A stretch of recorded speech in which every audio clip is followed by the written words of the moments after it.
Ante todo, muy buenas tardes. Gracias por acompañarnos en este entretenido panel.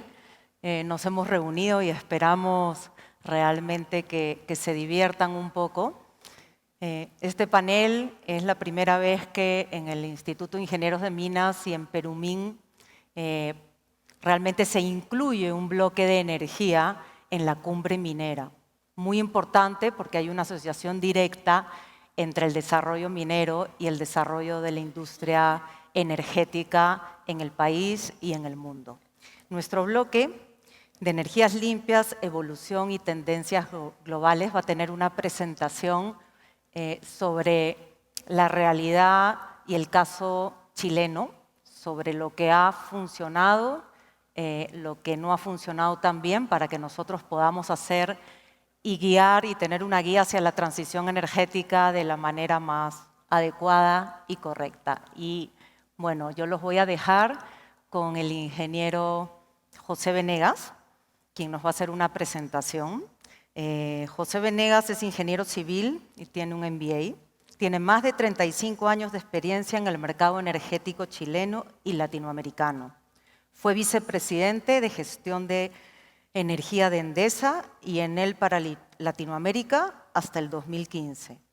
Del 2018 al 2022 fue el secretario ejecutivo de la Comisión Nacional de Energía de Chile. Ha participado directamente en todos los cambios del mercado eléctrico chileno, tanto con perspectiva de empresa como regulador en los últimos 35 años. También ha sido director de EDGEL en Perú y de varias otras empresas eléctricas y de gas en Chile, Argentina, Brasil y Colombia. Con ustedes, José Venegas.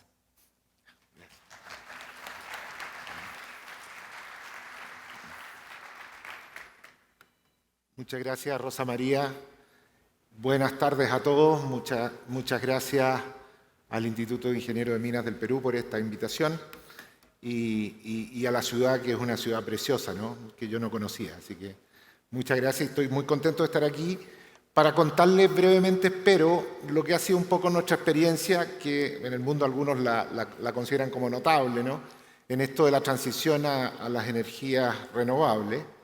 Que ha sido una transición interesante. Probablemente todos ustedes han escuchado algo de ello. Yo se los voy a contar un poquito desde la perspectiva de una persona que hoy día no tiene ninguna relación como regulador. Fui regulador alguna vez, pero hoy día soy un privado. Y mirando hacia atrás, poder también dilucidar o imaginar qué hicimos bien o qué hemos hecho bien hasta aquí, qué hemos hecho más o menos mal, dónde hemos cometido errores y cómo se sigue para adelante, ¿no? Yo creo que, considerando que Chile y Perú generalmente en estos temas energéticos tienen bastante parecido, aunque algunas notables diferencias, porque las tenemos, sobre todo en la existencia de tanto gas como tienen ustedes, ese don de Dios ahí del gas barato, pero tenemos estructuras similares, estructuras de empresas competitivas, sectores privados pujantes, entonces, y habitualmente seguimos caminos parecidos. Entonces espero que esta experiencia nuestra y este análisis les sirva también a ustedes. Vamos a partir. Entonces, vamos a partir con esto. Ahí. Primero con los números fríos, ¿no? Lo que ha sido el crecimiento en energías renovables de Chile. Ahí lo podemos ver.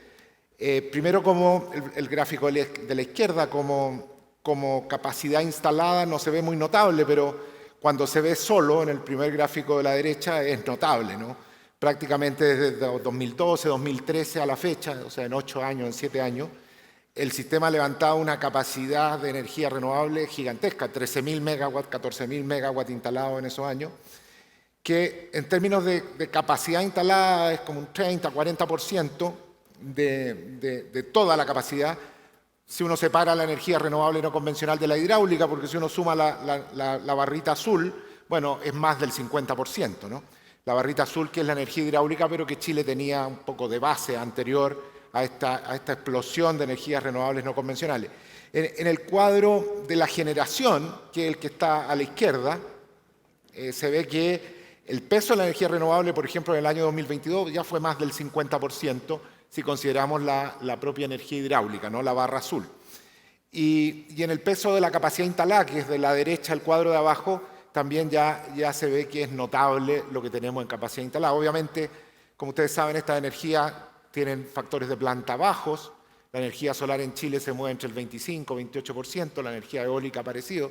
Por lo tanto, claro, como capacidad instalada parece mucha, como capacidad como generación efectiva es un poco menos, pero aún así, en términos solo de energías renovables no convencionales ya es más de un tercio y sumada con la energía hidráulica ya es más del 50%. Y lo que no es energía renovable, lo que no es barra azul, verde o amarilla ahí, bueno, es gas y carbón. Chile es un consumidor endémico de gas y carbón que no son propios tampoco porque el carbón chileno no era de muy buena calidad, se dejó de consumir hace tiempo. Por lo tanto, nosotros somos consumidores de energía térmica internacional, que últimamente además ha estado muy cara y con problemas, ¿no? Y parte de eso es lo que nos ha pasado. Pero como desarrollo de energías renovables es ciertamente notable lo que ha avanzado Chile en poquísimos años. Entonces, ¿por qué sorprende y por qué esta evolución y este crecimiento fue posible? Y fue posible, yo creo, pese a que hay una de las primeras ítems que tengo es el incentivo que hubo a las RNC, pero fue un incentivo no diríamos, obligatorio, ¿no? En Chile no hubo realmente una regulación que obligara a tener energías renovables, no fue así. Hubo una regulación inicial en la que se exigió que cuando una empresa tradicional de las que teníamos, que en ese entonces eran hidroelectricidad, carbón y gas, que cuando vendiera energía a clientes ya fuera libre o regulado, parecido a como tiene Perú, lo hiciera con un 5, con un 10% de esa energía proveniente de fuentes renovables. Fue la única obligación que se puso y partió en 5% y la verdad es que fue poco activa porque se superó rápidamente. Por lo tanto, de hecho hoy día es más del 40 o 30%, ¿no? Entonces, no fue una restricción realmente que fuera la que empujó la situación. Lo que realmente empujó la situación fueron otras cosas. Y yo diría que fueron las que vienen ahí, ¿no? Primero que se le dio a la energía renovable una liberación de lo que era pagos de la transmisión, lo que era muy importante porque gran parte de esta energía renovable fue diseñada, como ustedes bien saben, para colocarse en la zona norte para aprovechar el recurso solar y en la zona sur. La generación renovable en Chile no está puesta en la zona de consumo, como lo vamos a ver más adelante, sino que está más bien en el norte o en el sur. Entonces, al liberarse a las empresas del pago de la transmisión asociada, se les dio un incentivo, ¿no? Que yo creo que tuvo alguna parte del error que más adelante vamos a comentar, pero sí sirvió para que las empresas dijeran en ese momento, bueno, da lo mismo donde nos instalemos, nosotros no vamos a tener costo de transmisión. Después yo creo que también influyó mucho las dificultades crecientes que ya presentaba a partir de 2013, 2014, el desarrollo de la generación térmica a gas e incluso también la hidráulica, ¿no? En Chile, por razones ambientales, se había vuelto bastante difícil construir desde luego grandes embalses, hoy día es casi imposible, a nadie se le ocurriría llegar con un proyecto de un embalse grande para una central hidroeléctrica grande, como las que tuvo Chile en los años, no sé, pues 50, 60, hoy día eso no se puede, y mucho menos a nadie se le ocurriría hoy día llegar en Chile con un proyecto de una central a carbón o con una central a gas. Los últimos que vimos fue hace 3 o 4 años, de algún ciclo combinado por ahí que trató de llegar a aprobación ambiental y fue imposible. Entonces, la presión, digamos, del tema de cero emisiones fue tal ya desde 2013-14 que hacía prácticamente imposible el aprobar otro tipo de proyectos que no fueran proyectos renovables. Y también yo diría que había una conciencia de que la necesidad de la generación a carbón localmente en algunos puntos estaba causando algún grado de deterioro ambiental, quizás no ya en el presente, pero sí lo había hecho en el pasado probablemente. Digo no ya en el presente porque las normas, primero, de emisiones que se pusieron a las centrales a carbón en Chile y a gas fueron tan estrictas, son normas como la europea, que en realidad yo diría la central a carbón que hoy día tenemos prácticamente no contaminan, ¿eh? Es más bien un resabio de una mala imagen del pasado, quizá de cómo era la central a carbón hace 50 años. Hoy día la central a carbón ni en Chile ni en Europa prácticamente contaminan porque tienen tantos filtros y canchas protegidas, etcétera, y en Chile también. Pero queda en la sociedad un poco el resabio de que estas centrales son sucias, ¿no? Y de que de alguna manera están causando daño. Pero yo creo que quizás el elemento más importante que impulsó la generación renovable en Chile fue el tema costos. Y es que los costos medios de invertir en energía renovable comenzaron a caer dramáticamente frente a una realidad de que nuestra generación convencional con gas y carbón era cara. O sea, ya hacia el año 2009 enfrentábamos costos por tener gas, después de que tuvimos un incidente cuando dejamos de consumir gas argentino, porque Argentina nos cortó el gas. Pero con la llegada del GNL, que fue una muy buena idea, pero igual comenzamos los costos del GNL mundial y el resto, nos llevó a precio de energía muy alto hacia 2013-2014. Estábamos pagando en las licitaciones reguladas costos del orden de los $100 por megawatt hora, como lo veremos más adelante. Entonces, estas energías renovables además presentaron la oportunidad de ser energías baratas. Baratas porque se estaban empezando a llegar con costos que competían con esa generación a gas o a carbón, incluso en aquellos años, y siguió siendo así hacia adelante. Entonces, yo diría que ese quizás fue uno de los factores más importantes, ¿no? Terminar un poco, reducir nuestra dependencia de los combustibles importados y una real solución de precio. Hubo facilidades también en obtención de permisos, había acortamiento de plazo de construcción, que también era una ventaja innegable. Una planta solar, una planta eólica se demoraba un año, no sé, un año y medio desde el proyecto a estar construida. En cambio, estas grandes centrales presentaban problemas ambientales, eran de difícil aprobación, de larga construcción. Entonces, desde todo punto de vista, la solución de plantas esencialmente solares y eólicas parecía a primera vista muy buena, y así fue, y ocurrió así, ¿no? Y facilidades que se dieron, eso sí, pero también solo facilidades de mercado, en términos de que estas licitaciones reguladas, similares a las que hace Perú, pero que allá tenían teníamos que hacerlas reiteradamente, ¿no? porque empezaba a faltarnos energía, se les abrió, hay mucho espacio para que operaran o para que estas plantas ofertaran, ¿no? Y esto es lo que pasó con las licitaciones, fíjense ustedes, que coincide más o menos con el crecimiento de las energías solares.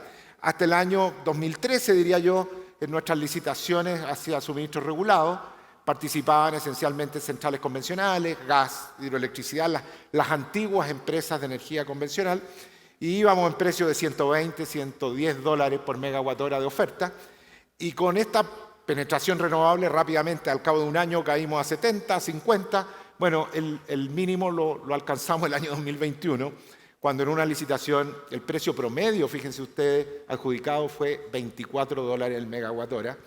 E incluso en esa licitación hubo una planta renovable que ofreció energía a 13 dólares el megawatt hora. A partir de ahí empezaron los problemas que también vamos a revisar y empezamos a subir de nuevo. Ya hubo una licitación el año pasado que yo diría que no fue exitosa. Se pedía ciertamente poca energía, pero hubo poca oferta. Ya estábamos un poco metidos en este problema actual que tenemos, que es un poco el encarecimiento nuevamente del combustible de base y los altos costos que derivaron después de la pandemia para diversas cosas, incluido la energía renovable. Entonces, el crecimiento de este RNC hizo posible una caída importante de los precios de adjudicaciones de licitaciones reguladas. Desde 2015 prácticamente todas las adjudicaciones fueron a esta energía. Los competidores con gas o con otras fuentes de suministro perdieron en casi todas las licitaciones. Esas licitaciones ya de 2017, 18, 21 no solo fueron de bajos precios, sino que fueron exclusivamente competidores, plantas solares, plantas eólicas. La exigencia, y aquí quizá hubo otro error, que hoy día lo podemos considerar para ver la situación que tenemos hoy día, era disponer de energía suficiente en base anual. O sea, la exigencia que se les pedía a estas empresas que ofertaban era que tuvieran un proyecto con el que respaldar la energía anual que se adjudicaban, pero no les pusimos limitaciones en cuanto a los bloques horarios. Es decir, permitimos, de cierta manera, que, por ejemplo, una planta solar ofertara energía todo el día, sabiendo que obviamente una planta solar no tiene energía en la noche. Pero se le permitió que actuara como comercializador en la noche, ¿no? Que ofreciera un bloque que incluía horas nocturnas y que suponíamos y sabíamos esa energía en la noche, la tendría que comprar del mercado spot para suministrarla. Yo creo que, visto a la distancia, nosotros no lo consideramos en su momento un error, porque pensamos, bueno, son todos grandecitos, el riesgo de mercado es conocido, el país ha estado funcionando aquí mucho tiempo. En el año 2099 tuvimos una sequía que muchas empresas perdieron mucho, otros ganaron mucho. Pensamos que era una cosa que la prudencia empresarial iba a regular sola. No fue así en algunos casos.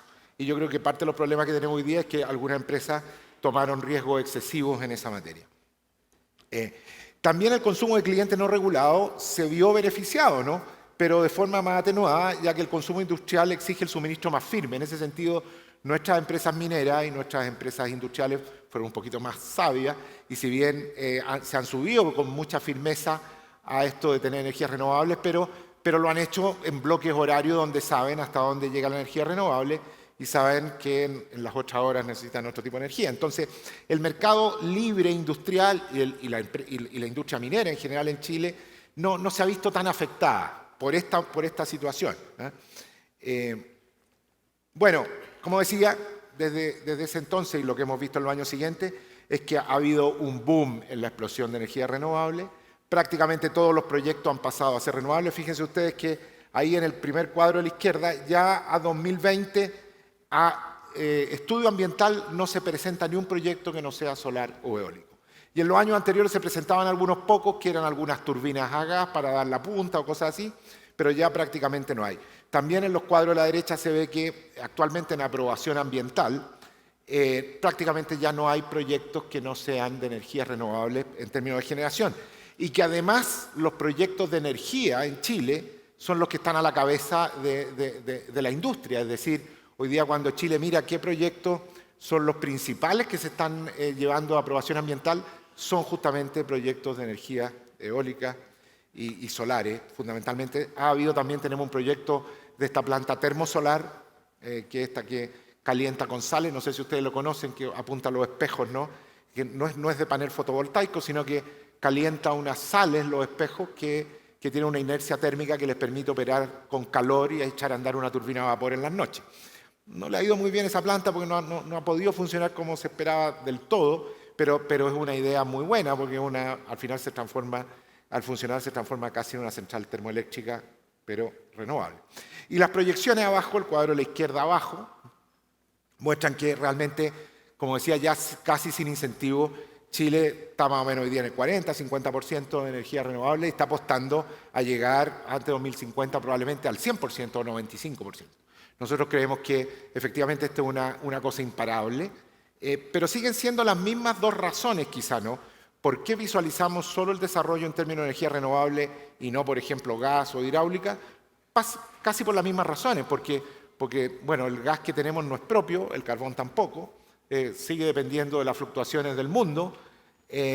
Incluso en esta época estamos recibiendo más gas argentino, pero sigue teniendo siempre cierta incerteza y también el gas natural licuado, ¿no?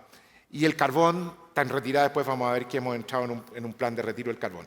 Entonces, en los últimos años la mayoría de estos proyectos de aprobación ambiental son renovables y lo mismo ocurre con los proyectos actualmente en trámite.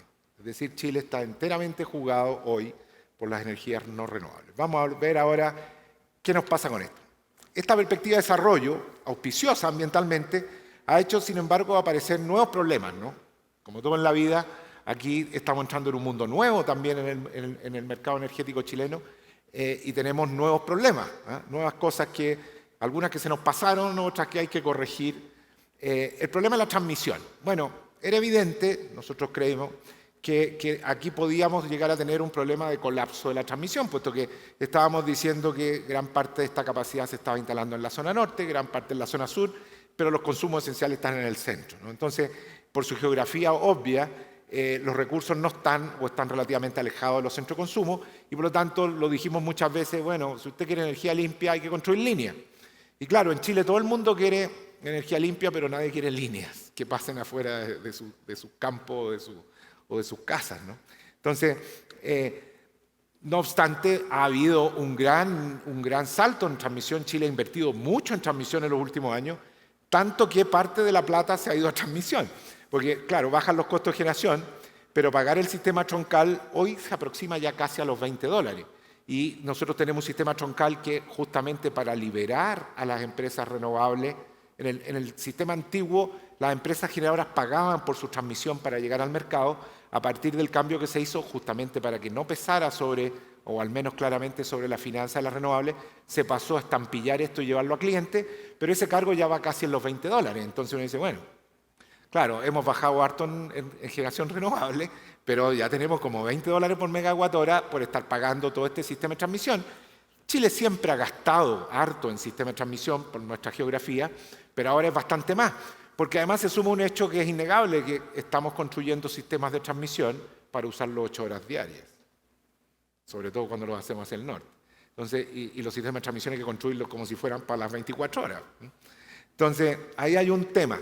Y este tema ha hecho crisis. Además, ha hecho crisis por la falta de señal de localización, que nosotros creemos ahí que fue un error, esto que digo que las empresas se liberaron, y el beneficio al final de la mayor radiación solar, por ejemplo en la zona norte, si uno hace un cálculo simple, dice, bueno, a ver, si yo tengo 2.000 megawatts de generación solar y los pongo en el norte donde hay mucha radiación solar, en la zona de Copiapó, La Serena, 1.000 kilómetros al norte de Santiago, los pongo ahí versus ponerlo al lado de Santiago. Bueno, me gano 5% de factor de planta, más o menos. Uno lleva eso a energía, lo calcula y resulta que eso es menos que lo que me cuestan las líneas. Entonces, hay algo raro ahí, algo no quedó del todo bien, porque si estas empresas que al no ver el costo de transmisión deciden obviamente irse a instalar donde hay más sol, lo que es natural, yo haría lo mismo, pero al ir a instalarse donde hay más sol, le imponen al país una necesidad y a los clientes de pagar sistemas de transmisión caros, bueno, y termina siendo eso más caro que lo otro, hay algo que no está del todo bien ahí, ¿no? Yo creo que ese es un error que nos hemos ido dando cuenta que quedó, ¿no? Y que ahora hay que solucionar de alguna manera. Y además después nos pasó el alza de los precios del gas, se nos fue para arriba el carbón, el petróleo, post pandemia, yo no sé si ustedes recuerdan, pero hace poco más de un año el gas natural licuado costaba $30-35 el millón de BTU en Europa. Y en Chile conseguir un barco spot, no los que teníamos contratados de base, pero tenía ese precio. Y además Chile es un destino alejado, entonces yo creo que pasamos dudas y temores, ¿no?, de que pudiera haber en ese momento, producido por la guerra de Ucrania, por una serie de factores, pero que efectivamente pudiéramos llegar a tener una falla mayor de suministro de GNL. No ocurrió, por suerte. Los contratos tuvieron alguna mañosería, pero salvaron, pero igual el gas era caro, ¿no? Y el petróleo se nos fue a las nubes, y el carbón también. No sé, aquí ustedes no usan mucho carbón para generación, pero el carbón subió al doble. O sea, antes de la pandemia nosotros pagábamos $100 la tonelada de carbón, hoy día todavía estamos pagando 200, y en algún momento se llegó a pagar $250 la tonelada de carbón. Entonces, todo esto produjo un encarecimiento de nuestra energía térmica, obviamente, ¿eh? Y eso empezó a producir problemas. Y se sumó también algo que nadie desde el mundo renovable le gusta reconocer, pero al mismo tiempo también superpusimos un ambicioso plan de cerrar las centrales a carbón. Y al cerrar las centrales a carbón, que las usamos de noche, como vamos a ver, no tanto de día, bueno, las cerramos para sustituirlo por gas y petróleo. Entonces, si bien algún día probablemente las vamos a echar para afuera, las centrales a carbón, y las vamos a sustituir con renovables, por el momento en Chile, cuando uno cierra una central a carbón, la está sustituyendo mayormente por energía térmica de otra cosa, gas y petróleo. Entonces, claro, hace una transacción ahí que viste bien en las áreas locales donde está la central a carbón, pero que todavía no es muy efectiva en sustitución por energías renovables. Más adelante lo va a hacer. Y este retiro del carbón, justo cuando se nos subían los precios y todo lo demás, también produjo algún elevamiento y estrechez, ¿no? Y así yo diría, pasamos un año, yo diría el 2021, incluso el año pasado, bastante complicado porque teníamos muchos requerimientos en las noches. ¿Y por qué? Bueno, por esto, ¿no? Porque ahí yo tengo esquemáticamente el consumo de Chile, el 53% del consumo está en la zona central, Santiago y alrededores. Hay un 31% de consumo nuestro en la zona minera, 16% en la zona sur, poco. Pero el grueso de la generación solar, como ustedes ven ahí en las barras naranjas, está toda en el norte, o gran parte en el norte, ¿no? Y para el centro hay mucho menos. Para el centro y el sur tenemos la generación hidráulica, hay algo de generación renovable, pero el grueso del sol, entonces obviamente eso colapsa el sistema de transmisión, porque la generación, por esto que explicábamos, solar principal se fue para el norte, ¿no? Y ahí está un poquito lo que nos pasa hoy día con la curva de carga. Entonces, los problemas de hoy asociados a este desarrollo, ¿cuáles son? Hay una congestión en la línea de transmisión, cada vez menos notoria, por una cosa muy curiosa, porque como la generación renovable está creciendo en todas partes y muchas empresas también aprendieron la enseñanza y dijeron, no vamos a esperar a que estén las líneas de transmisión, y se están yendo a la zona centro-sur, aún plantas solares sacrificando factor de planta. Entonces, se está produciendo un fenómeno que es que al final, en las horas diurnas, hay cero para el costo marginal en casi todas partes. Y eso es lo que se ve en el gráfico de la derecha abajo, ¿no? Y también se aprecia en el despacho arriba. O sea, a la hora que entra el bloque solar, el amarillo ahí, y con la base hidráulica en azul, prácticamente todo se va a cero. Queda un poquito de carbón, que es la parte, carbón y gas, que es la parte verde, ¿no? Perdón, gris, porque no las podemos apagar si las queremos tener en la noche. Es la problemática eterna de una central de ciclo combinado o una central a carbón, que bueno, si las necesitamos en la noche, no las podemos apagar de día. Entonces las tenemos que tener funcionando a mínimos técnicos, y eso está haciendo, fíjense ustedes, la curva de costos marginales que tenemos a la derecha abajo. Es decir, tenemos las madrugadas y las noches elevadísimas, mucho más elevadas si los combustibles están altos, se nos va a 100. En algún momento del año pasado llegamos como a $250 en las horas de noche del costo marginal, y en las horas de día cero, o muy cercano a cero, o muy bajo. Y eso se está produciendo como una cosa ya casi generalizada, y las estimaciones que hay en este momento, yo creo, de casi todo el mundo, es que en los próximos 5 o 6 años esto es inapelable que va a ser así. O sea, no hay cómo evitarlo porque ya las cartas están jugadas y todavía no tenemos una manera de mover la energía que sobra en el día para la noche, que es lo que viene ahora, ¿no? Entonces, tenemos congestión en línea de transmisión, vertimientos importantes de energía renovable, especialmente en el norte, generación térmica forzada a mínimos técnicos, gas, carbón en hora de costo marginal, y estos costos se traducen en costos laterales para los clientes también, y una curva de costos marginales muy variable, con esta típica forma que llaman de la curva del pato. Y fíjense ustedes que, por ejemplo, pasan cosas que también complican la operación. Probablemente aquí los que saben más de operación de sistemas eléctricos lo saben bien, que es que, por ejemplo, en la hora que se va el sol, el sistema tiene que pasar por esta tortura, digamos, diaria de que se van, no sé, 3.000, 4.000 megawatts de carbón y hay que sustituirlo por generación térmica y por otro. Entonces, la operación se empieza a complicar mucho en que hay una energía durante el día que entra y que sale en grandes cantidades. Fíjense ustedes, todo el bloque amarillo de arriba a la derecha se va, en la noche no está. Y eso ciertamente es complicado. Ahí está la curva del año del 22, fíjense ustedes, la misma curva el 13 de mayo del 22, con un año seco, muy poca agüita azul en la base, igual el tema solar instalado en el medio, mucho carbón gris, mucho gas amarillo, y no nos alcanzaba. Tuvimos que llegar a poner petróleo, lo negrito que está arriba. Y obviamente, como tuvimos que meter petróleo en el 2022, bueno, llegamos a 200 y tantos dólares el megawatt hora en las horas de la noche. Porque en la noche, cuando se fue el sol, solo nos queda lo que está para arriba, ¿no? Entonces, en algunos momentos de 2021-2022 la situación ha sido mucho más compleja, ¿no? La guerra Rusia-Ucrania nos elevó los precios, como ya lo comentábamos, los precios de los barcos spot sobre todo, hubo problemas en logística de barcos en momentos en que se requirió extrema generación con diésel, y también tuvo un efecto colateral, descubrimos que muchas de nuestras centrales diésel no generaban, porque en una situación de extremo uso o requerimiento de generación diésel, no todas fueron capaces de hacerlo. Hubo problemas de logística, hubo problemas de que las plantas no estaban del todo preparadas. O sea, el sistema hizo presión por muchos lados, no pasó a gravedad, pero tuvimos complicaciones y sobre todo descubrimos que habíamos estado pagando capacidad a algunas empresas que después cuando los llamábamos no funcionaban. Eso instaló un debate también, quedó planteado un debate respecto al pago de potencia a unidades que le estábamos pagando potencia justamente para que estuvieran ahí a respaldar en las horas de punta, pero no aparecieron, o aparecieron a la mitad, o decían que no tenían combustible, o que les falló el estanque, o que no les llegaban los camiones. Hubo una serie de excusas, algunas muy legítimas, pero el hecho concreto que de un 100%, no sé, hubo un 30% del parque a petróleo que realmente respondió y otros no respondieron. Y esto originó, como dice ahí, como dice abajo a la izquierda, que hubo denuncias y hubo sanciones a empresas que llamadas al despacho no fueron capaces de despachar.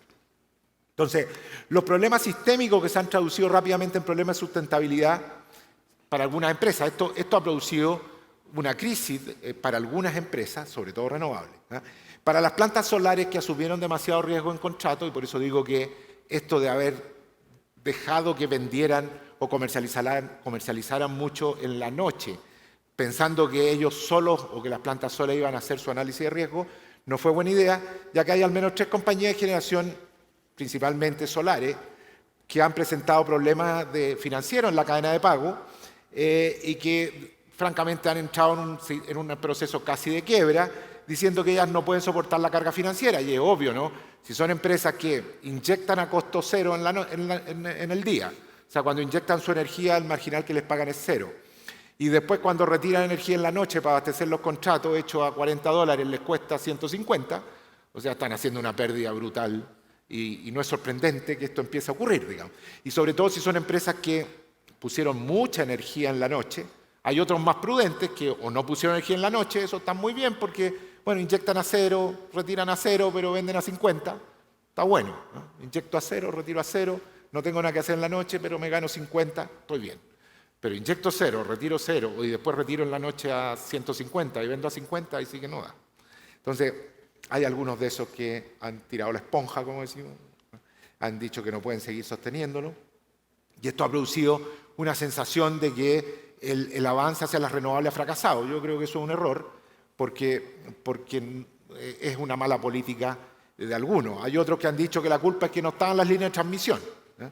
Que si ellos hubieran tenido líneas de transmisión, otra cosa sería. Pero no es verdad, porque en la medida que siguen creciendo, y como ven ustedes, el crecimiento futuro es solo energía renovable, el costo marginal va a ser cero en todo el país, haya o no línea de transmisión. Entonces, vamos a hacer línea de transmisión para transmitir de 0 a 0, no tiene mucho sentido. Y los sistemas de transmisión chilenos, estos que nos faltan hacia el norte, en la noche están vacíos. La congestión puede que haya algo de día, pero en la noche no transmiten porque no hay energía solar en la noche. Entonces, las licitaciones reguladas comenzaron a dar cuenta de esta situación y en esta última licitación, como yo les contaba, ya los precios fue poquita gente a ofertar y con precios más altos, ¿no? El costo de retiro en horas nocturnas para abastecer contratos se mantuvo en 2022 casi todo el año arriba de 150 y las perspectivas de que esta situación cambie, como digo, no son muy altas porque es una situación estructural que podemos ver cómo la vamos corrigiendo, que presenta oportunidades también. Piensen ustedes que tenemos en este momento un país donde la energía cuesta cero durante el día, prácticamente, o muy baja, ¿eh? Pero claro, en la noche cuesta muy cara. Las perspectivas no hay que cambie mucho y es por eso que hemos empezado a pensar en el almacenamiento, ¿no? Porque hay posibilidad de prescindir de la generación térmica nocturna, ninguna, y hay una leve posibilidad de que baje un poco el costo, ha ocurrido ahora porque bajaron los precios de los combustibles, pero no porque no estemos necesitando el mismo carbón y el mismo gas. El gas está un poquito más estabilizado, el petróleo ha bajado algo.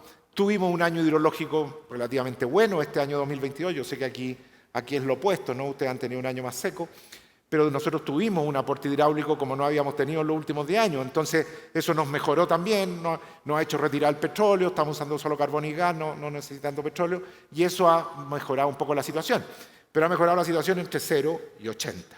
¿No? Ya no llegamos a 200, pero estamos entre 0 y 80. Entonces, por eso que el país está pensando correctamente, creo yo, masivamente en el almacenamiento. Bueno, ¿qué hago? Necesito salir de esta situación y la mejor solución es obviamente poder mover la energía solar no de norte a sur, sino que la necesito mover del día a la noche. Y lo único que conocemos para hacer eso por el momento es efectivamente el almacenamiento. Y por eso ha habido una gran discusión en estos últimos tiempos en Chile. Algunos lo han llamado el salvataje de las renovables. Ha habido una serie de iniciativas. Estas empresas se sienten que están perdiendo, algunas empresas renovables que al menos las cosas no están resultando como ellas creyeron. Le echan la culpa a las líneas, le echan la culpa a una serie de cosas, pero la verdad es que yo creo que en nuestras empresas y en nuestro sistema la culpa está en hacer bien las cosas nomás y en mirar bien el mercado, y algunos tomaron quizá más riesgo de lo necesario. Entonces, el gobierno ha lanzado un paquete de medidas, pero que apunta en algún sentido a temas correctos y sobre todo al almacenamiento. Esto es lo que en este momento estamos viendo, ¿no? Se pretende agilizar los planes de construcción de líneas, que puede servir, pero la dinámica de la construcción de líneas de transmisión grande es la que es. O sea, sacar grandes proyectos de transmisión en ninguna parte es fácil y tiene su demora. Tenemos un proyecto de corriente continua hacia el norte de Chile que avanza, pero avanza a su plazo, un proyecto que tiene que estar el año 2029, 2030, falta todavía mucho, ni siquiera se ha empezado a construir y no es difícil imaginar que puede demorarse ese proyecto, ¿no? Entonces, La transmisión es la que es, no tiene los plazos de las energías renovables. Se ha pretendido redireccionar algunos ingresos hacia las empresas en problemas. Yo creo que eso no es bueno.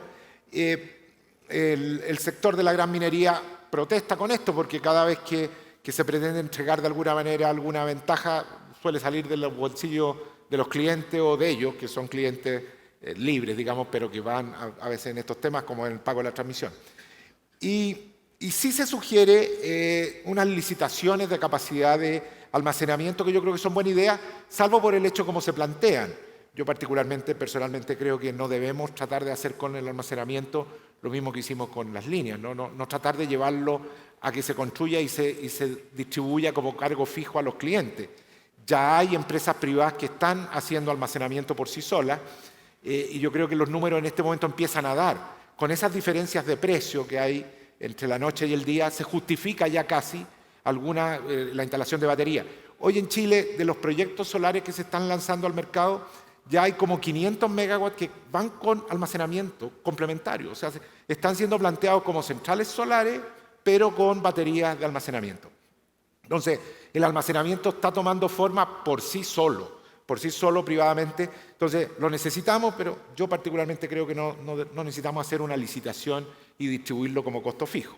Entonces, el debate está instalado, esta es la situación en que estamos, buscando cómo cambiar la energía renovable hacia la noche. Y por eso yo puse ahí una lámina de almacenamiento. En el almacenamiento hay cosas muy imaginativas. Tenemos la típica central de embalse, que en Chile hay un proyecto que se ha planteado varias veces, que sube el agua de día y la baja de noche, ¿no? Obvio. Con energía eólica o solar, sube el agua durante el día y la bajo de noche por una turbina, y eso es almacenamiento. Hay una muy bonita, que es uno que suben unos bloques de cemento, no sé si ustedes lo han visto, que almacenan en función de energías cinéticas. Con la energía solar durante el día se suben los bloques, se hace tomar cierta altura y en la noche se sueltan para que caigan y la energía cinética produzca energía, ¿no? Y también hay una muy interesante, que también hay algunos proyectos en Chile dando vuelta con eso, que es congelar el aire, se criogeniza el aire y al comprimirlo se reduce el volumen y en la noche se envía, ¿no? Y eso es, yo creo, lo que estamos hoy día. Parece que ya estoy en el tiempo. Sí. Les voy a dejar hasta ahí la discusión para que pasemos. Yo creo que la experiencia nuestra es interesante y ahora hay que ver cómo la aplicamos a Perú, que tiene una gran ventaja que nosotros no tenemos, ¿no? Que tiene gas barato. Entonces, yo creo sí que la moda renovable y la realidad de lo que necesita el mundo en el futuro es de energías renovables. Así que tardará, pero llegará. Muchas gracias. Eso es lo que les tenía para contar.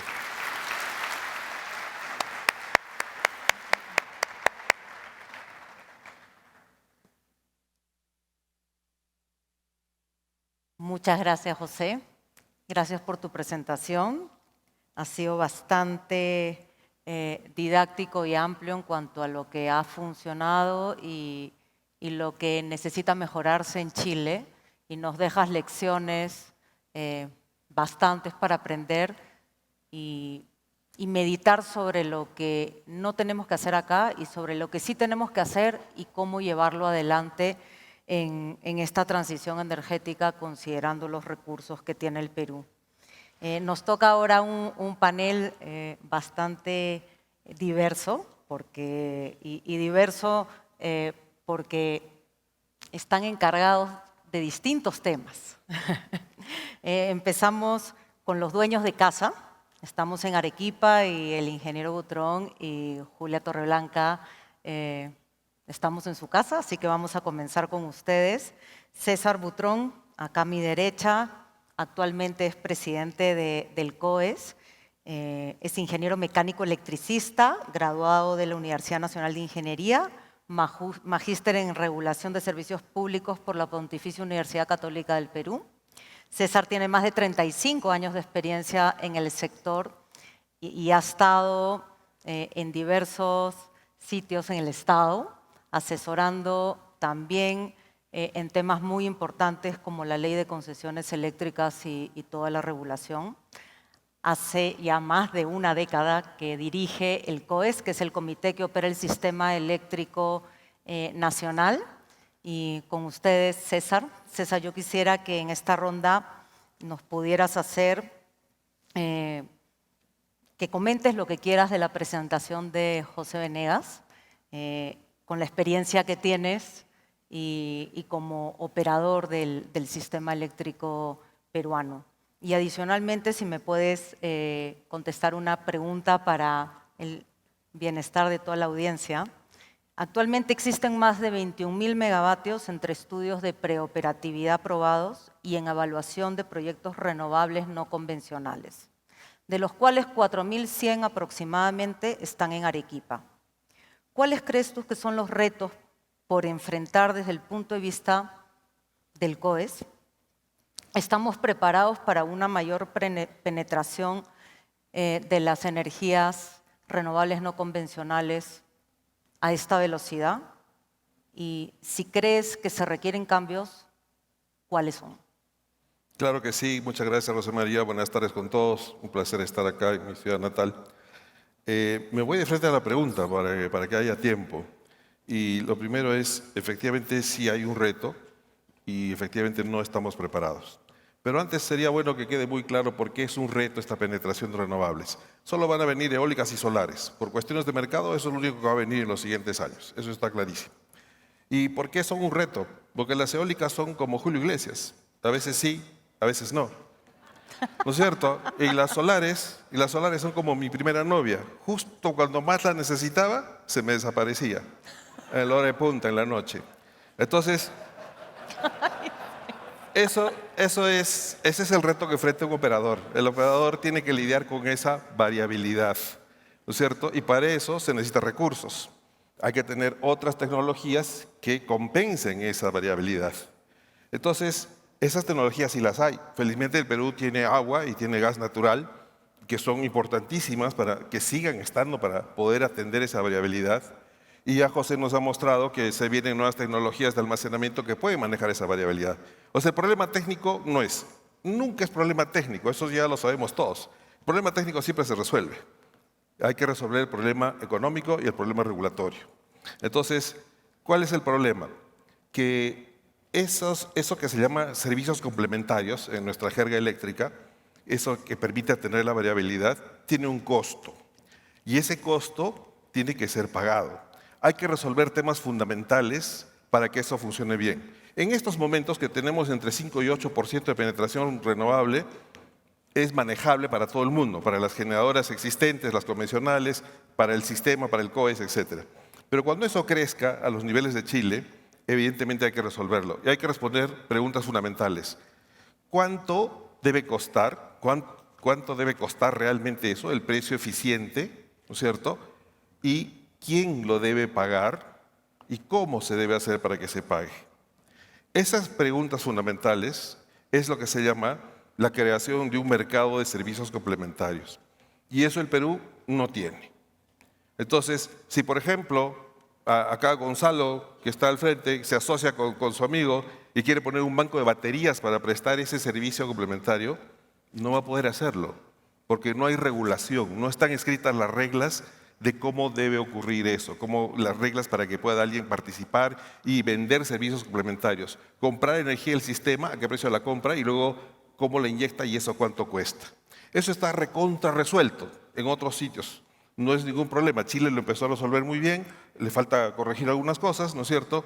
Y varios en el mercado europeo está recontra resuelto, etcétera, pero resulta que hay que resolverlo, pues. ¿No? Y entonces eso no está resuelto en el Perú. Así que si bien esa penetración de renovables que es lo que va a venir, y más adelante podemos hablar hasta cuánto puede entrar, de hecho de esos 20 y tantos mil megavatios sabemos que no van a entrar los 20.000, ¿no es cierto? No van a entrar hasta el 2030, pero más adelante sí. Entonces ese es un tema que hay que empezar a resolver desde este momento. Es el primer gran reto desde el punto de vista del sistema.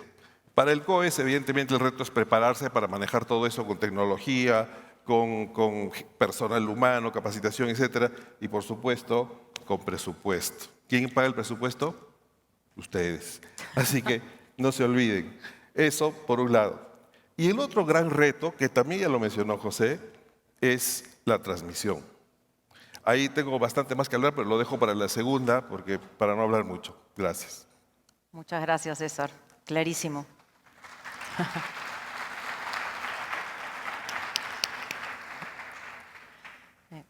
Seguimos contigo, Julia. Julia Torreblanca, creo que no necesita presentación, todos la conocemos. Pero igual vamos a presentarte formalmente como se debe.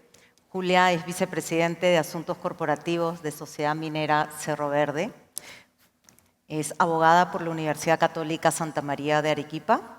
Trabaja en el sector minero hace 26 años. Se incorporó a Cerro Verde en 1997. Ha desempeñado diversos cargos de mucha responsabilidad. En abril del 2012 fue designada como vicepresidenta de Asuntos Corporativos, siendo su principal responsabilidad asegurar el crecimiento sustentable de Cerro Verde y colaborar con Arequipa, su ciudad natal. Con ustedes, Julia, yo quisiera que exactamente hagas lo mismo que César, que comentes un poquito sobre la presentación de José Venegas y que adicionalmente, desde tu perspectiva como gran usuario de electricidad y en tu calidad también como presidenta de COMEX Perú, y que tienes ahí en el consejo directivo y en la sociedad muchas empresas que son usuarias grandes de electricidad, nos cuentes un poquito varias cosas. Primero, ¿cuáles son los objetivos de desarrollo sostenibles que tienen ustedes en Freeport y cuáles son los principales retos o desafíos para lograrlos? Y en ese sentido, ¿cómo llevar adelante una transición energética que equilibre la sostenibilidad con la seguridad energética? Gracias, Rosa María. Buenas tardes con todos. Quiero agradecer primero a todos ustedes por estar acá después de almuerzo y no haberse dormido todavía. Es un panel disruptivo, como decía Rosa María antes de ingresar acá, y en realidad y agradecemos la presentación de José, nos ha explicado la problemática que ellos tienen y bueno, como saben, nosotros en el Perú seguimos siendo un país bendecido y privilegiado porque aun cuando Arequipa está en el desierto de Atacama, tenemos generación eléctrica propia, lo ha mencionado ya César, y gracias al Sistema Eléctrico Integrado Nacional, que resolvió muchos temas, inclusive la expansión de Cerro Verde para poder materializarse, porque teníamos, cuando se privatiza Cerro Verde, uno de los problemas que teníamos era el no tener energía confiable. Y aquellas personas que son de mi generación, muy jóvenes obviamente, deben recordar que en los años 93 y 94, perdón, 83 y 84, que se presentó el niño también aquí en el sur, hacíamos tareas a vela. ¿Por qué? Porque antes de tener el Sistema Eléctrico Integrado Nacional, no recibíamos energía ni del norte ni del centro, por lo cual dependíamos solamente de la generación de Arequipa, y si no había generación porque no había agua, no había lluvia, no teníamos electricidad. Entonces, este sistema nos permite a nosotros recibir energía con mucha confiabilidad los 365 días del año y 24 horas al día. Entonces, creemos que eso es una diferencia. Tenemos agua, nosotros tenemos también energía solar y solamente 5% de las energías renovables no convencionales al momento, pero sí creo que debemos prepararnos para el futuro y como dice César, el futuro es posible y podemos tener mayor capacidad para estas energías, pero esa capacidad tiene un costo, por lo cual debe ser programado, debe ser planificado y todos nosotros, usuarios principales, debemos saber cuál va a ser nuestra obligación en esta participación. Y hablando de obligaciones, y gracias a la pregunta de Rosa María, para Freeport es muy importante y el principal objetivo que tiene de sostenibilidad, además de estar comprometido con todos los ODS, y saben ustedes que resaltamos el ODS 6, que es contribución con agua limpia, también hemos contribuido, no solamente en Arequipa, ya saben ustedes, Círculo Virtuoso del Agua, visítenlo por favor, porque si no me quedo sin tiempo, y este Círculo Virtuoso del Agua también ha apoyado a generar más agua gracias a la alianza con EGASA. Entonces, ese es uno de nuestros objetivos, pero nuestro mayor compromiso es poder producir cobre y molibdeno de manera responsable para el mundo, desde aquí, desde Arequipa, y esto está validado no solamente por marca cobre, sino también por la validación que se hace de todos los principios de ICMM y las áreas temáticas, entre otros. Entonces, ese es nuestro compromiso y nuestros retos obviamente están siendo atendidos. ¿Cuál es el objetivo que tiene directamente de Freeport, que tiene directamente impacto en Cerro Verde? Es reducir en 15% nuestra intensidad para el año 2030 y obviamente tomando como base el año 2018, que es donde se señaló este objetivo, y aspiramos a contribuir a una economía neta cero para el año 2050. ¿Y cómo pensamos lograrlo? Nuestra estrategia incluye el tema de reducir nuestras emisiones de gas efecto invernadero, resiliencia, sin duda, ante los riesgos que se presentan y sobre todo el cambio climático, que es el principal y mayor preocupación de todos nosotros, que puedan impactar nuestras operaciones, nuestras comunidades y además nuestros grupos de interés. Y la contribución que es produciendo cobre, como decía hace un momento, no solamente de manera responsable, sino suficiente para las tecnologías limpias que necesita el mundo desde ahora. Entonces, ¿cómo lo vamos a llevar a cabo? Descarbonizando, y el mayor reto lo explicaba Derek Cook, nuestro presidente, esta mañana. El mayor reto que tenemos es el uso de combustible en los camiones, y eso es algo que creemos que se va a lograr solucionar con electrificación en algún momento, con la eficiencia energética y de activos, gracias al sistema de gestión de energía ya en implementación en Cerro Verde desde el año 2019, y la innovación de nuestros procesos, con transición energética, nuevas tecnologías, entre otros. Eso es, Rosa María. Gracias. Muchas gracias, Julia.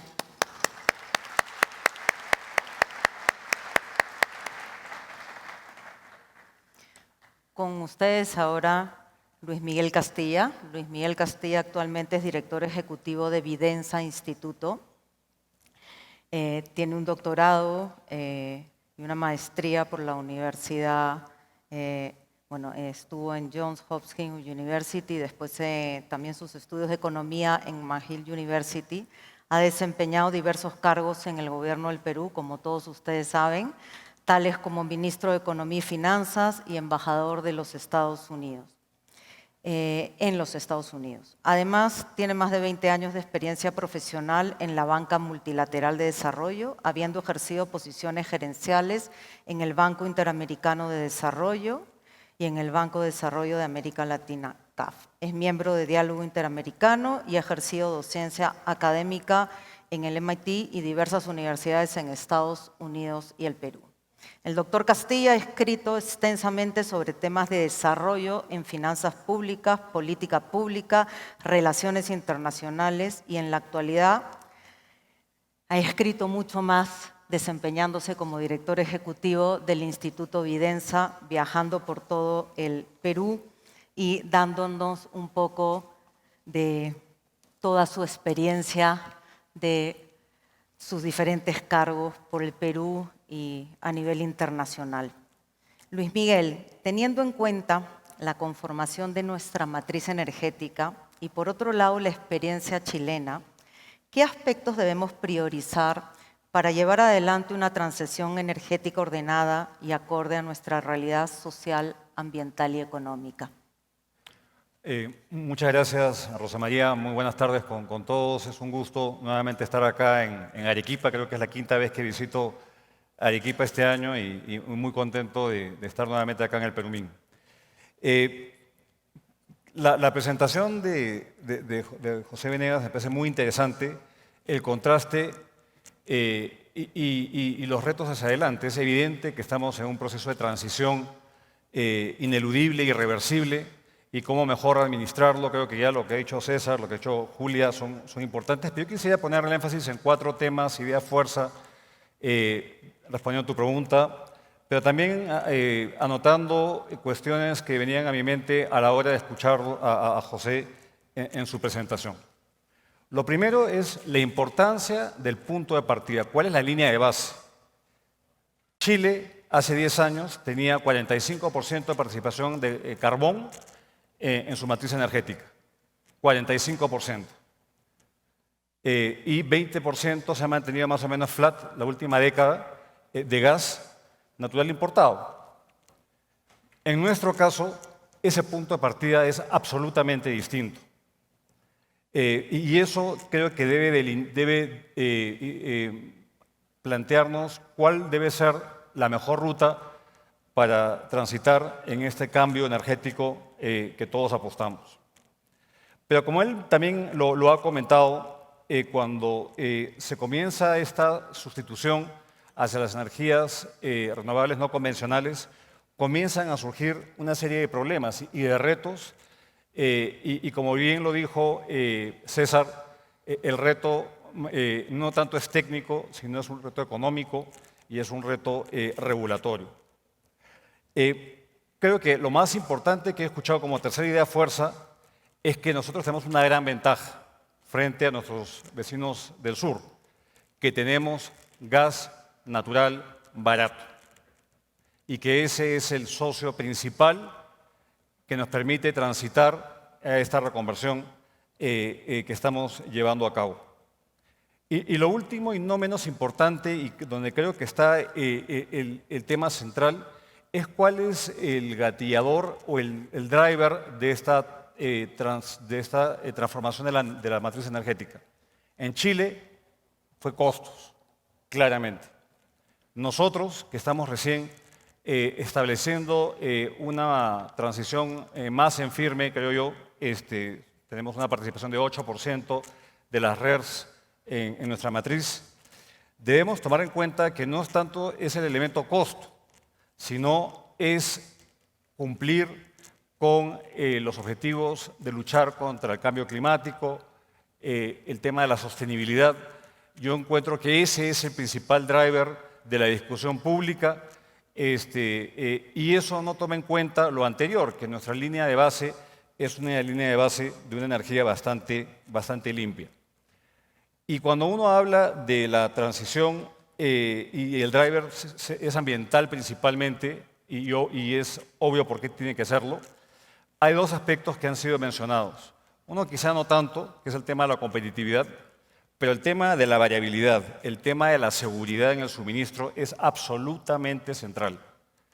Y eso tiene que alimentar este trilema que siempre lo comentamos, de la seguridad, de la transición energética entre competitividad, sostenibilidad y especialmente, y subrayo, seguridad en el suministro, es donde Chile más avanzado y donde más podemos aprender recientemente. Ahora, creo que para poner un poco el contexto, porque después quisiera en la siguiente ronda, si es que hay tiempo, hablar la política pública, que es quizás donde yo más me siento cómodo, es dado que si es que el driver principal es el tema de la emisión de gases de efecto invernadero en nuestro país, bueno, ¿por qué no internalizamos cuál es ese punto de partida? Analizando las emisiones de gases de efecto invernadero con relación a la cantidad de electricidad generada por cada combustible.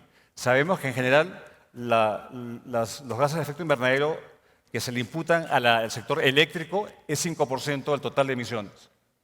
Pero si uno hace el cálculo real, y acá hay una serie de fuentes de energía, el bagazo, por ejemplo, es el combustible con mayor emisión de gases de efecto invernadero, casi 4 toneladas de carbono dióxido por megavatio hora, como debe medirse. De ahí le sigue el biogás, 1,93 toneladas, el carbón, 0,82, el diésel, 0,75 y el gas, 0,4. Entonces, a veces nos olvidamos de que hemos sido bendecidos por esa riqueza y esa línea de base que tenemos que ponerla en valor.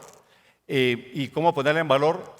Ponderando la importancia de cumplir con nuestros compromisos de país, llegar a los ODS, como Julia lo comentó, pero a su vez no perder competitividad y especialmente en esta transición salvaguardar la seguridad en el suministro, que creo que es fundamental, y los últimos meses en el país lo hemos visto por los efectos del Niño. Con eso paro la intervención por ahora. Gracias. Muchas gracias.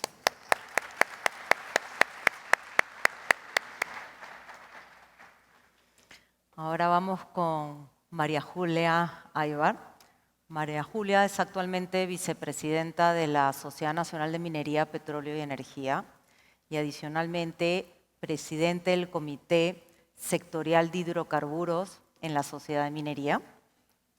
Siguió estudios de Derecho en la Pontificia Universidad Católica del Perú y de posgrado en la Universidad de Lima. También ejerció la docencia por muchos años.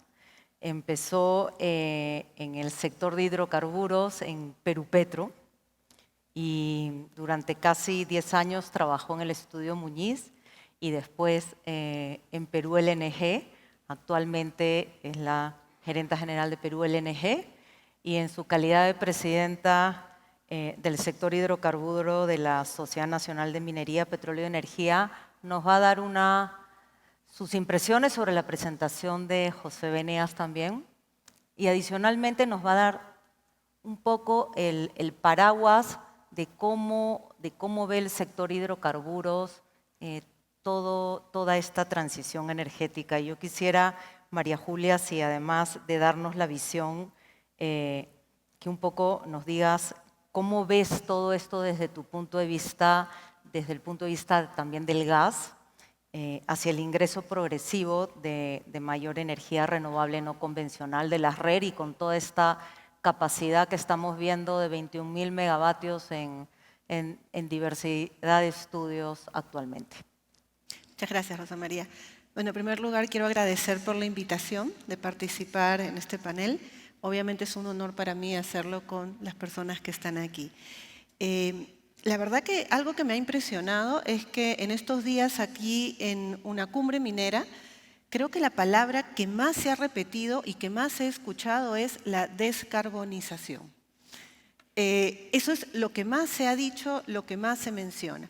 Y está bien, existen una serie de compromisos con plazos fijados donde la meta va a ser llegar efectivamente a emisiones cero. Me parece que es genial lo que se está ofreciendo, lo que se está comprometiendo, pero creo que nos estamos olvidando del elefante blanco que está en el salón. Pero no se preocupen, me estoy refiriendo a las energías fósiles, a las que yo represento, efectivamente. No podemos ignorar que están presentes y que forman parte de esta matriz energética. Sí, sabemos que estamos en este proceso de transición y como muy bien me lo mencionó ayer José, estamos en la transición de salida, ¿no? Estamos yéndonos. Lo que no sabemos es cuándo va a ocurrir eso. ¿Serán en pocos años? Unos dicen en muy pocos años, otros dicen en muchos años y otros dicen no, que probablemente se van a quedar. Lo que sí podemos decir es que hoy estamos presentes y estamos presentes para dar, creo yo, este apoyo efectivamente al proceso de transición energética. Y este apoyo, en este caso en particular y en el Perú, es el gas natural. Hemos escuchado el caso chileno y no hay una fórmula única para la transición energética. Tenemos que ver ese proceso en nuestro país. Y como bien lo dijo Luis Miguel, nosotros ya tenemos una matriz maravillosa, ya tenemos una matriz bastante limpia, principalmente con hidro y también gas natural. Entonces, de ahí tenemos que empezar a construir. Y está muy bien la descarbonización, pero no nos olvidemos de la seguridad energética. No nos olvidemos que todas estas energías renovables, que es las que tienen que entrar, ellas sí están en esta transición para entrar, todavía tienen problemas de intermitencia. Y para eso tenemos efectivamente el gas natural, que nos va a ayudar a pasar ese proceso, a darle esa sostenibilidad. Porque tenemos que tener en cuenta que hay 3 pilares importantes en este proceso. Primero, que sea seguro, que sea confiable. Como lo dijo Luis Miguel, no podemos prescindir de energía de la noche a la mañana. Tiene que ser sostenible, tenemos que mantenerla constante en el tiempo para el desarrollo y el propio crecimiento del país. Y finalmente, un factor importantísimo que creo que el año pasado nos hizo ver esa realidad y hoy nos está pasando también en el país, es el costo. Tiene que ser un costo que sea posible de asumir. Y no nos engañemos, efectivamente también lo ha dicho César, la seguridad energética cuesta. Lo que tenemos que ver es quién lo paga y cómo lo paga, ¿no?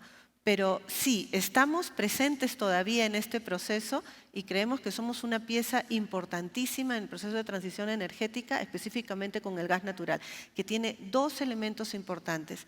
Primero, ya de por sí, el gas natural tiene menores emisiones. Ya el solo hecho de tener emisiones mucho menores que otros hidrocarburos fósiles nos está dando ya una ventaja en este proceso. Y segundo, es el puente para pasar en este proceso de transición energética. Y bueno, y veremos el tiempo y el mercado y obviamente el desarrollo de las tecnologías nos dirán cuándo este proceso va a llegar a ese ansiado carbono cero. Muchas gracias.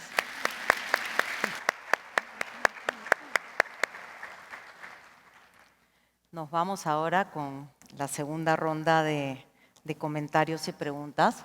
Comenzamos contigo, César. Estamos viviendo una situación de estrés hídrico producto del fenómeno del Niño que nos ha hecho reflexionar acerca del rol del agua en la generación eléctrica.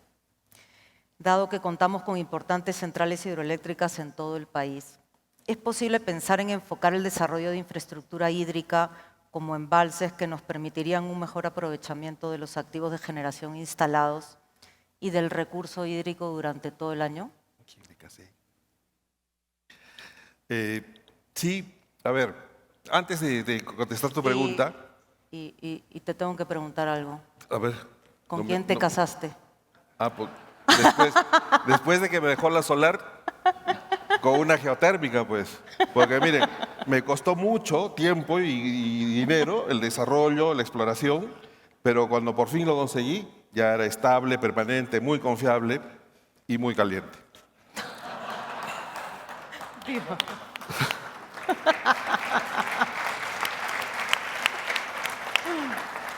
Y por supuesto daba seguridad energética, evidentemente. Antes de entrar a tu pregunta, que me encanta la pregunta porque es un tema que le tengo mucha afinidad a las centrales hidroeléctricas, quería comentar sobre el elefante blanco de María Julia. María Julia seguro nos van a decir que era elefante gris o negro, pero blanco no, ¿no es cierto? Bueno, en el caso del sistema eléctrico peruano, el elefante blanco es el gas natural, ¿no es cierto? Y entonces la pregunta es, y me la han hecho muchos estudiantes y muchos jovencitos en las desarrolladoras de proyectos, y me dicen, cuando les digo, oye, no hay suficiente demanda para esos 20.000 megavatios de renovables, no hay suficiente demanda ahorita, quieren que entre ahorita, pero hay que apagar las térmicas, hay que apagar el gas natural, eso es lo que hay que hacer. Entonces, sí, de que se puede, pero miren las consecuencias. Apagamos las de gas natural sin hablar del efecto que eso tendría en el modelo de negocio de las empresas que han invertido y esperan unos flujos, unos retornos en el tiempo, sin hablar de eso, tendríamos que reemplazarlas por el doble, por lo menos, de potencia instalada de las renovables. Porque como son intermitentes, entonces hay que tener más potencia instalada para que se compensen algo entre sí. Y esa inversión tiene que costar y alguien la tiene que pagar, ¿no es cierto?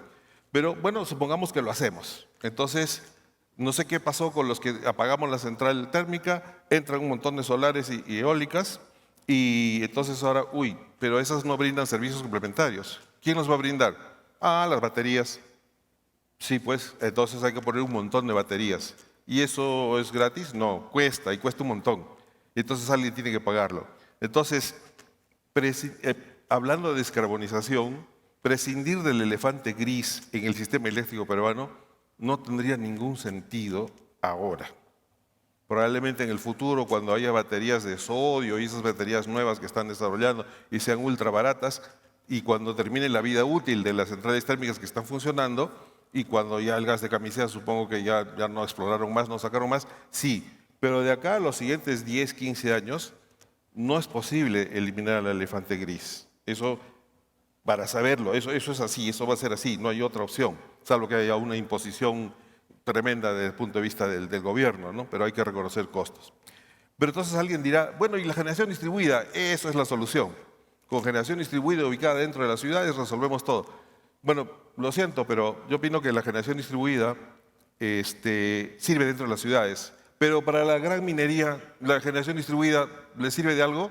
No, necesita todo el resto del sistema, necesita la transmisión, necesita la seguridad que le da todo un sistema interconectado. Ah, pero ahí lo veo a Germain, dice, pero yo voy a instalar mi planta solar.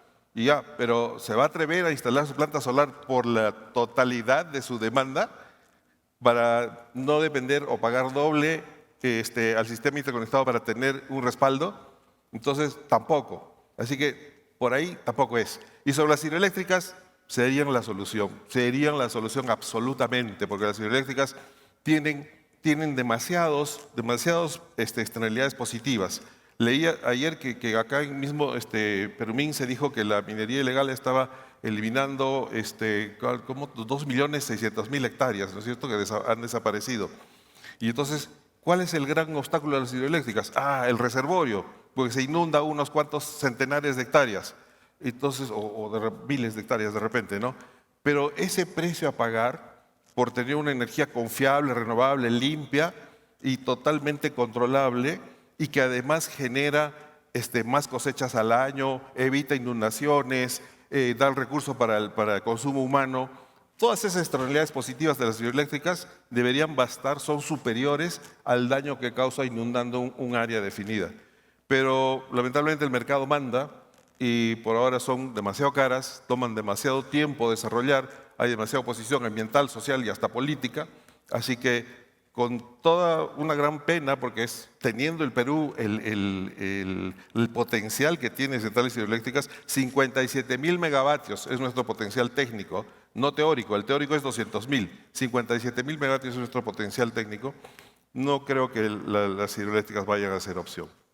Y solo para terminar, el tema que había anunciado, que la transmisión es fundamental, porque si no hay transmisión, no tienen por dónde inyectar las renovables, no tienen por dónde inyectar las otras centrales, no llega a los grandes centros de consumo y mientras se desarrolla la generación distribuida, la transmisión sigue siendo fundamental.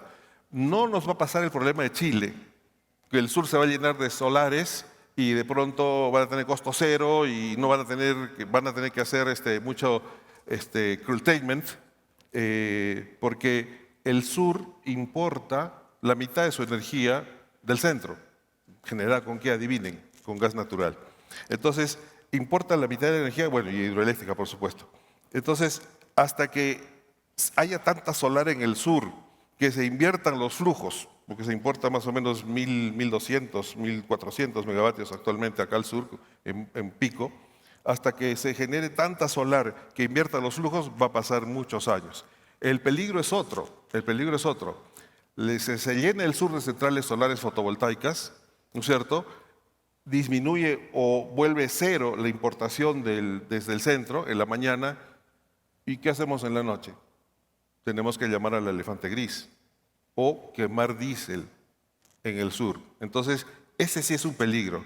Entonces, se necesita desarrollar la transmisión en el Perú y eso está teniendo algunos problemas. El retraso del desarrollo de la transmisión es un problema fundamental que se debe resolver. Gracias. Gracias, César.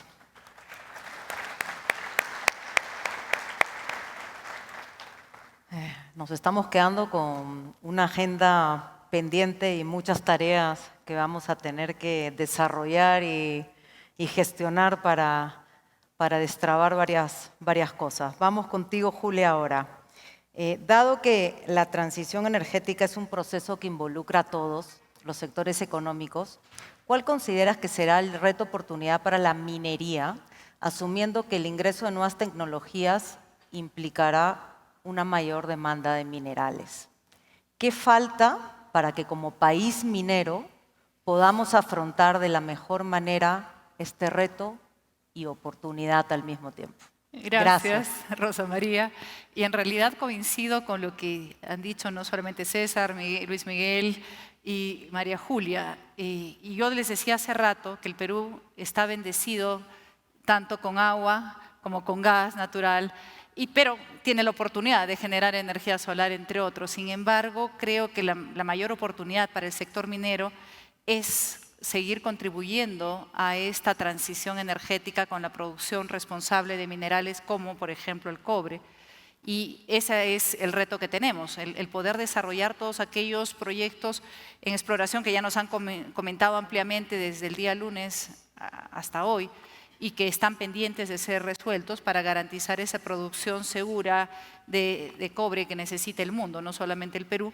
Y el otro reto es el poder planificar esta transición, no solamente con los recursos que mencionábamos hace un momento, sino también con las políticas públicas que permitan no solamente acceso a los terrenos, acceso a conexiones en el futuro, asegurándonos que va a ser una oportunidad y no un conflicto para poder todos garantizar esta transición energética que va a beneficiar a todos. Mientras tanto, nuestra matriz energética sin duda depende y se complementa con la generación térmica, que esperamos vaya poco a poco y en transición reemplazando a las energías fósiles solamente con gas. Muchísimas gracias. Muchas gracias, Julia.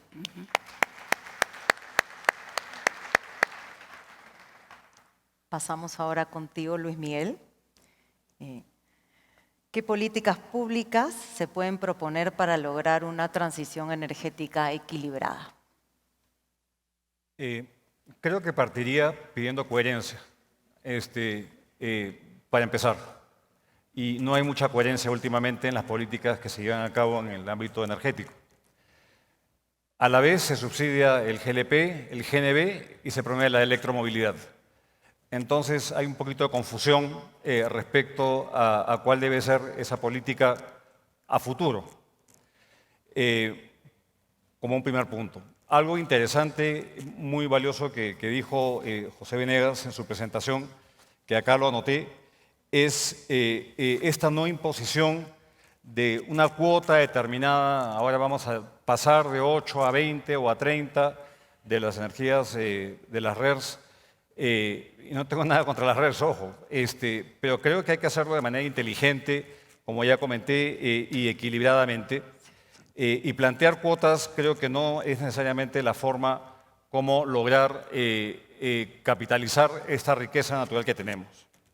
El BID está trabajando de manera interesante, está formulando una agenda de transición energética para el Perú, donde con otros nombres pone énfasis en los tres temas que creo que son importantes: la accesibilidad, la aceptabilidad y la asequibilidad.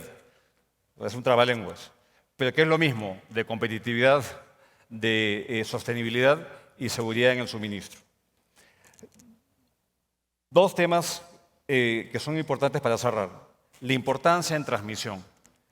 Creo que, y César siempre lo escucho, que ese es uno de sus temas centrales.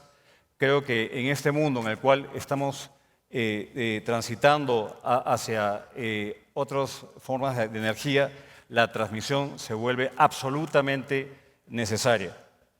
Cómo incorporar estas nuevas fuentes de energía al sistema se vuelve una necesidad vital, y no sé hasta qué punto nuestros formuladores de políticas públicas lo tengan internalizado.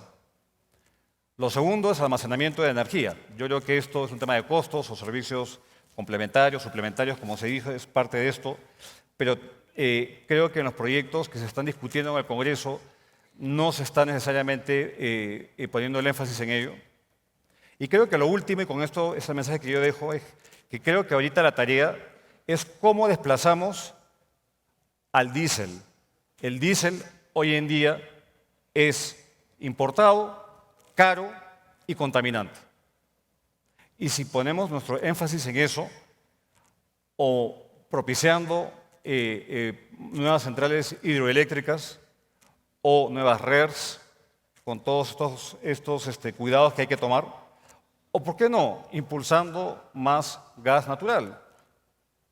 Entonces creo que eso es un poco la política pública debe estar dirigida hacia este tipo de retos sin tener miedo de quizás ir contra lo que sea lo políticamente correcto.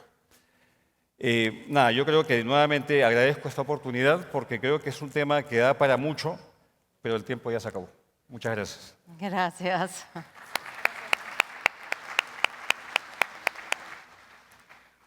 María Julia, vamos contigo ahora.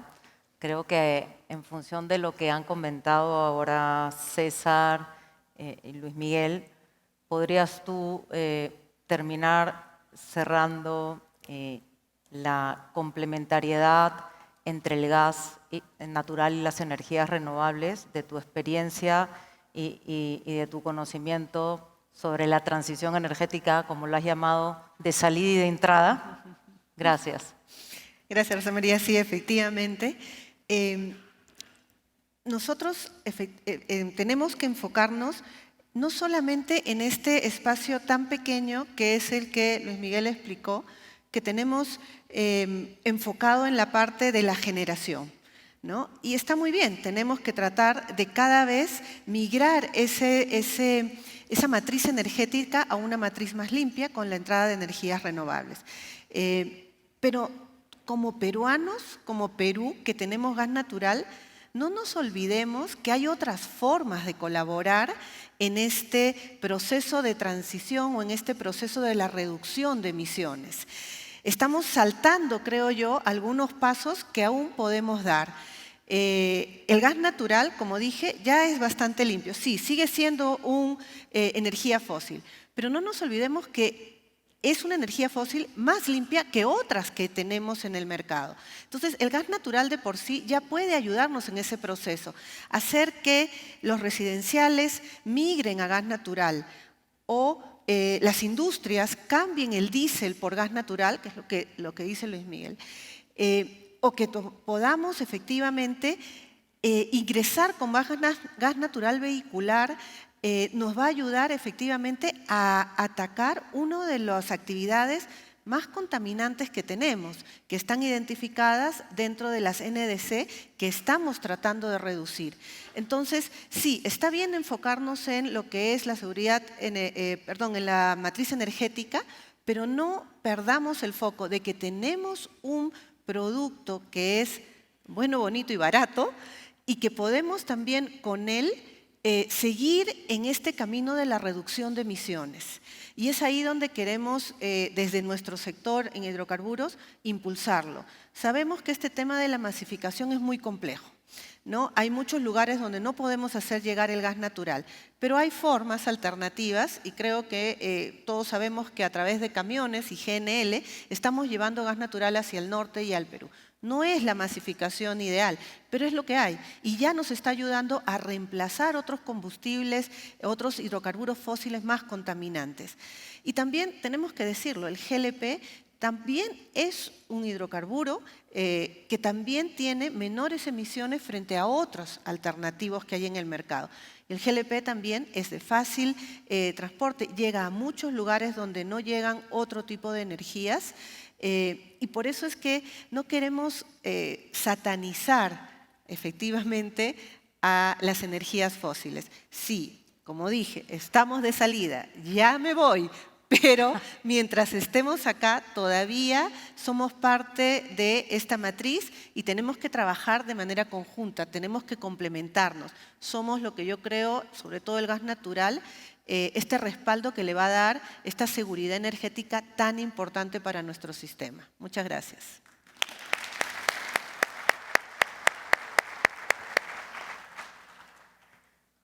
José, no sé si quieres cerrar complementando con algo después de haber escuchado este rico panel en las dos rondas. Muchas gracias. De nuevo agradecer la invitación y muy brevemente, porque sé que estamos pasados la hora.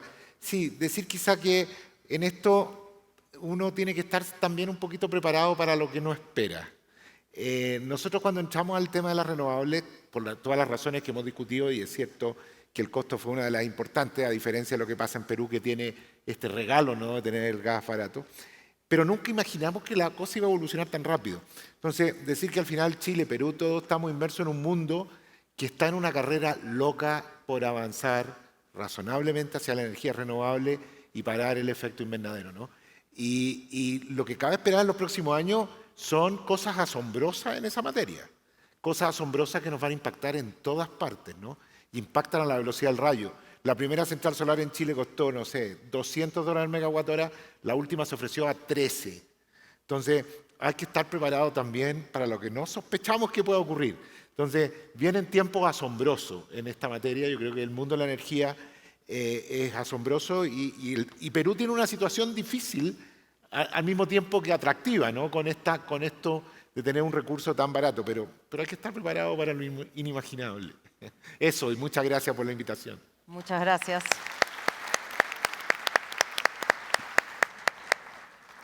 Finalizo con unas palabras de agradecimiento a la audiencia por habernos escuchado hasta esta hora y haber estado con nosotros, y a ustedes por estar acá. La verdad que ha sido un bloque extraordinario, con mucha diversidad en cuanto a sectores, en cuanto a profesiones y en cuanto a género también.